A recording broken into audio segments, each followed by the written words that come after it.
This debate's been going on forever. Which is it? What's human nature really look like? What's its essence? Is it angelic or demonic? Okay? I would say it's neither. It's neither one of these things. It's not both. It's neither.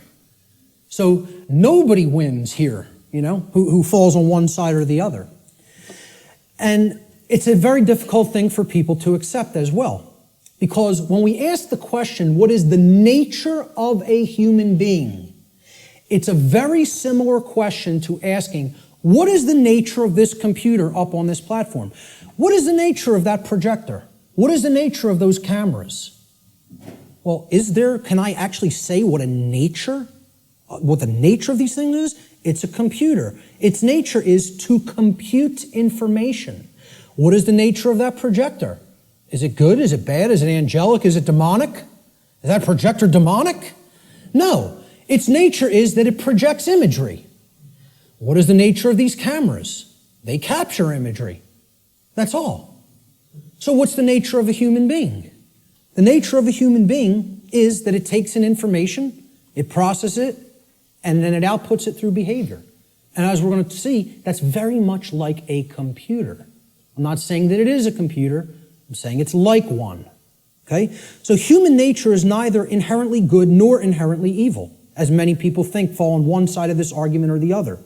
Instead, we should consider the operating conditions or the environment in which human beings exist, which influences behavior to a great extent, thus creating the current human condition. That's why it's called the human condition. It's not called, the situation we're in is called the human condition. It's not called the human nature.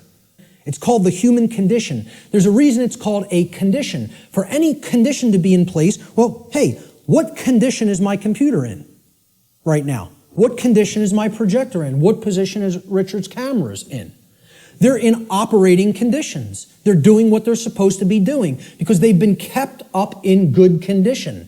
In the example of my computer, it has a working operating system without malware on it. It has software that does the job, that does what I'm asking it to do properly without bugs. Those are the conditions. The operating conditions will determine how does it perform?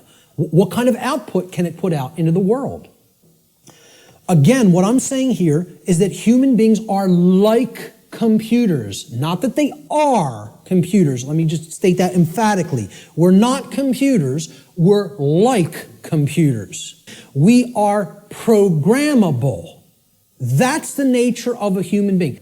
So what gets put into a person through the environment, which is called the culture, all right, and becomes their programming, determines what they will output onto the screen, which is called human life.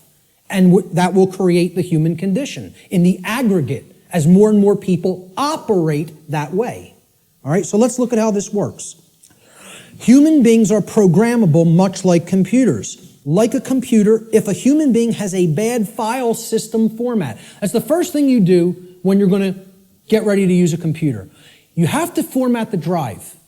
How many people here are somewhat techie? Not many. Okay, about a quarter to a third. All right.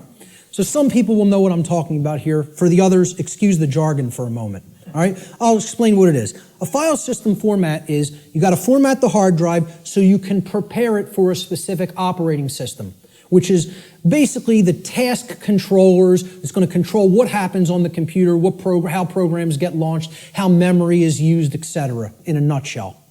If the human being has a bad file system format, right, this is akin to the operating conditions during a child's formative years, the first 6 years of their life, essentially. Now, think about it. We call this their formative years.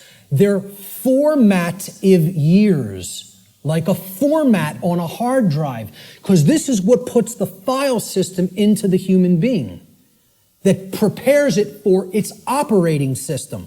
So, largely, what programs the child at this stage is the parents and what they will see in their immediate environment and home and during their very early years in, quote, schooling. All right? Now, if, like a computer, if a human being also has bad a bad operating system. Now, this is like Mac OS, Windows, Linux, etc. Android, iOS. These are operating systems. Again, they are basically providing a platform that other programs will run in, and they're providing a graphical user interface. This is your culture. The operating system is the culture in which the programs run. Let's say if you have a bad operating system, meaning you're already surrounded in a bad environment, in a bad culture, right? That's also going to negatively impact the output. And then they have bad software programs. Now, these are the programs that you run. Now, if I didn't have a good presentation piece of software, my presentation might come out sloppy. It might crash in the middle of it.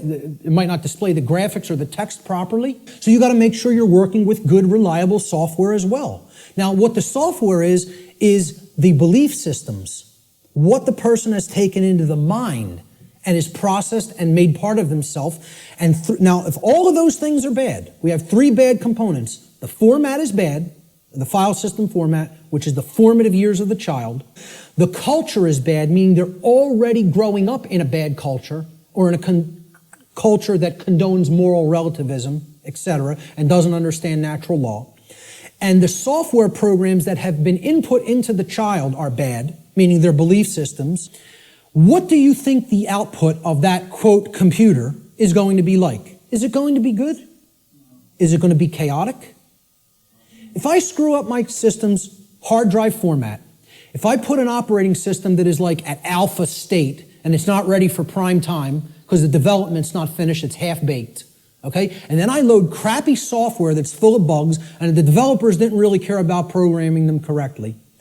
Do you think that computer is going to operate properly and give me the output on the screen I'm looking for, or output on the printout I'm looking for, or output on the internet that I'm looking for? Good luck. If you know a little bit about computers, you're laughing now because it would be ridiculous to assume that it could do that.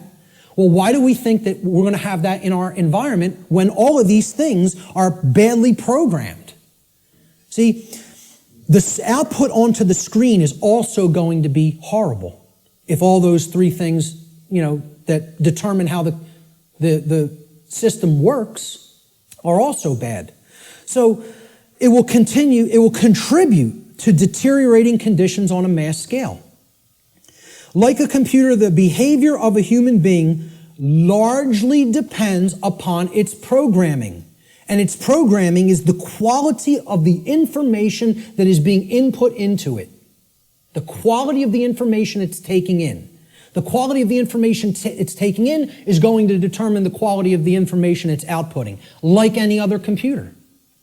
So if garbage goes in, surprise, garbage is going to come out. If good information goes in, quality will come out. And the output will be as one wants it to be. It will be able to process and create efficiently, effectively, not chaotically.